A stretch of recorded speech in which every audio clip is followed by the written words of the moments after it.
Hi guys! Magandang gabi! Welcome back po dito sa Gandara Asaya Channel for Showbiz Update. Andito na naman nga po akong muli nagbabalik. Ang nagmamaganda ninyo kachismosang Kim Pao, wala na pong iba. Ang lokaret na si Gandara Asaya upang magatid sa inyo ng latest update and fresh happenings patungkol kina Kim Chiu and Paolo Avellino. And para nga sa gabing ito, ang tatalakayin naman natin at pag-uusapan ay merong kinalaman nga po dito sa mga kinuha ni Chinita Princess na horse habang siya ay nasa Paris, na kung saan abay napapasold out na nga po ng mga Kim Pao fans kung para saan ang lahat ng ito. Pero bago po ang lahat sa mga di pa nakaka-subscribe sa ating channel, maaari lamang na pindutin po ninyo ang subscribe button at notification bell na nariyan sa baba upang kayo ay maging updated at ma-notify tuwing may bago tayong chika at balita hinggil sa Kim Pao. Basta mga balita na may kinalaman kina Kim Chiu and Paolo Avellino, sagot na nga po natin yan. Samantala, narito naman ang mga napili nating basahing komento ngayong gabing ito bilang pasasalamat sa ating mga taga-subaybay na nakatutok parati po sa ating daily updates at para bigyan na rin po ng tinig ang mga reaksyon at opinyon ng Kim Paulancia bilang mga fans nila Kim and Paolo. And ang first commenter nga natin for tonight ay si Miss Lat and Home Hunter. Sabi niya, Miss Gandara, dapat kalimutan na ng tuluyan ni Kim si Gerald na yan. Walang kwentang tao yan. Lahat ng mga fans ng Kim Pao, walang manonood dyan. Lalangawin lang ang movie kahit si Kim pa ang partner pa. Kasi, alam naman natin kung anong klaseng tao ang Gerald na yan. Kim Pao lang forever. Kung si Kim lang naman pang pag-uusapan, talagang deleted na eh. Kahit siya recently deleted, talagang wala na, hindi na mare-restore pa. Hindi na mare-restore pa si Gerald po sa isip at sa puso ni Kim Chiu. Talagang deleted na po, boradong-borado na. Wala na, nakalimutan na po ng tuluyan. Parang nagka-amnesia na nga bigla po si Kim eh. Uy, pati nga mga fans parang obligadong kalimutan na. No relapse. Bawal mag-relapse mga ka-Kim Pao.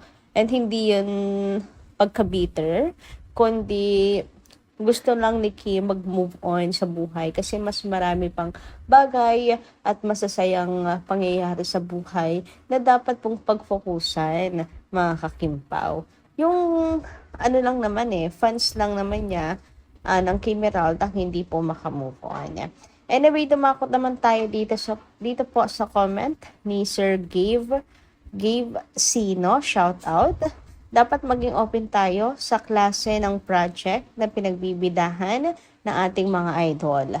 Alam naman ni Kim at Paolo na sa third slot sila. Kung nakalagay sa first slot nung una, pinag-aralan din ang mga dapat ilagay sa time slot. First, second, and third. No hard feelings for the changes. Mas marami pang mas importante na dapat nating pagtuunan ng pansin. Thank you so much po Miss Gabe Sino sa inyong komento. Sir po ba o ma'am? Gabe. Anyway, thank you so much dahil napakalawak ng inyong pangunawa at wala na tayong magagawa. Talagang nasa second slot na. Bukod sa pagbutihin pa ang pagsuporta kina Kim and Paolo para patunayan po sa management na ang Kim Pao ay deserve po na manatili sa first slot. Malay nyo naman, di ba? Hindi man di alibay. Mga susunod na project, malay nyo, Kim Pao na ang maging hari at reyna ng prime time. Anyway, dumako naman tayo ngayon dito sa comment ni Ma'am Day Makiyat. Shout out po at magandang gabi. Sabi niya rito, hello Gandara. Gandara, dati hindi pabor si Bella na tumambay si Kim kay Gerald. Nakakapagtaka bakit ngayon pumayag na siya. Ako ramdam ko may alam si Bella kung bakit umuuki na siya na magbalit-tambalan sila. Naniniwala ako na magkasama sila kung sabay silang makikita natin na magkasama sila sa airport at hindi mag-aalibay pa ulit. Ako naniniwala, wala si Kim sa France.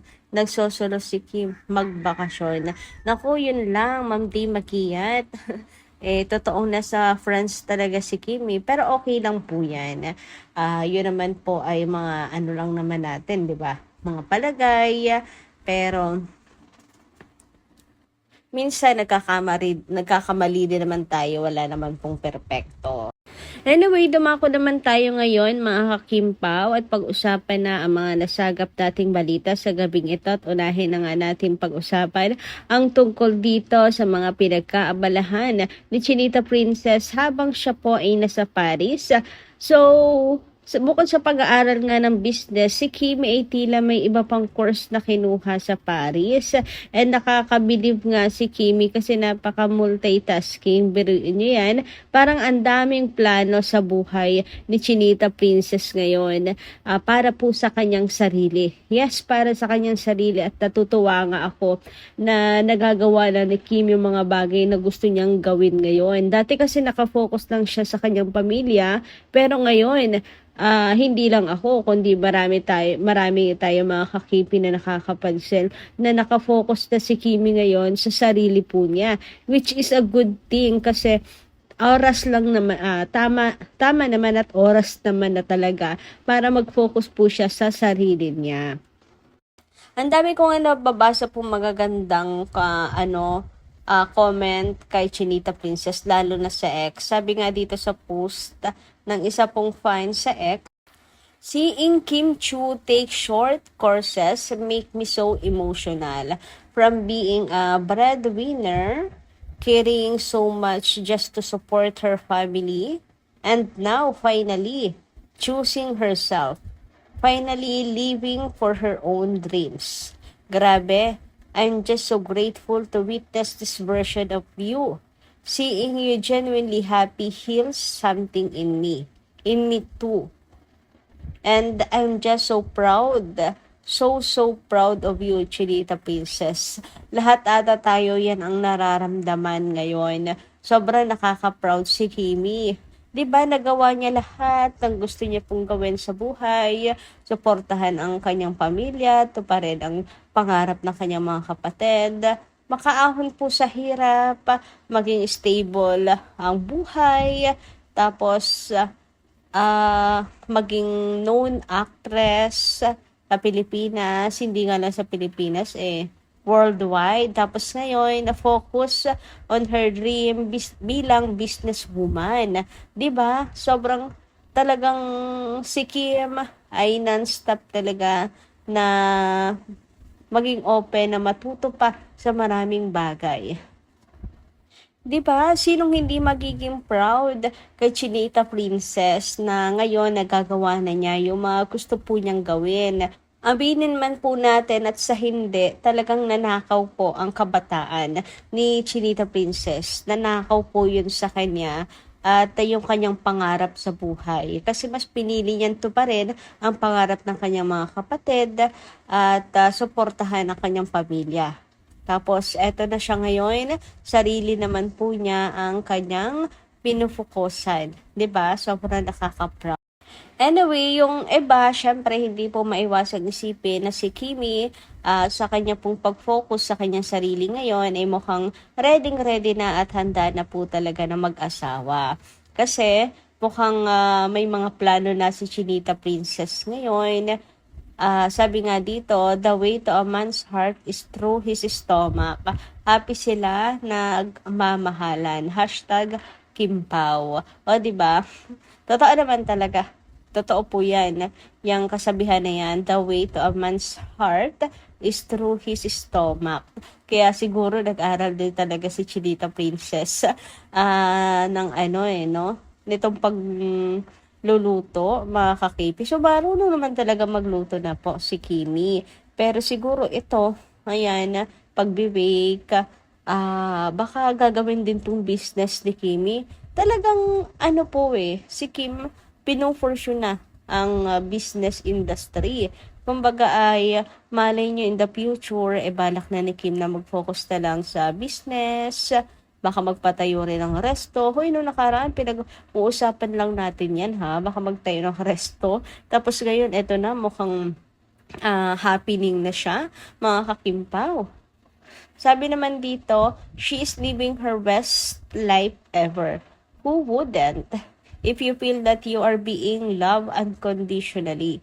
Happy for you, Prinsesa Chinita. Hashtag The Alibis, buong katotohanan, weeknights at 8:45 p.m. on All TV2, A2C Kapamilya Online, live on YouTube and Facebook. Yes, totoo. Seeing Kim so happy. Talagang she's living her best life ever ngayon. At nakakatawa na pati po tayo na witness yan. Hindi na lang ang isang hardworking Kimi ang ating nakikita ngayon. Anyway, sa ginagawa nga to ni Chinita Princess na mukhang gusto nang mag-focus sa business, baka nga handa na daw si Kimi na mag-asawa na, mag-focus sa sariling buhay since tapos naman na siya sa kanyang gusto mangyari na suportahan ang kanyang pamilya. And hindi na rin naman daw po bumabata, umiedad na rin naman si Kim, kumbaga ay nasa edad na rin siya ngayon to settle down, kaya hanggat okay pa siya sa kanyang showbiz career, pinagsasabay na niya. Wala siya sinasayang na oras para kung sakali man, di ba, merong fallback.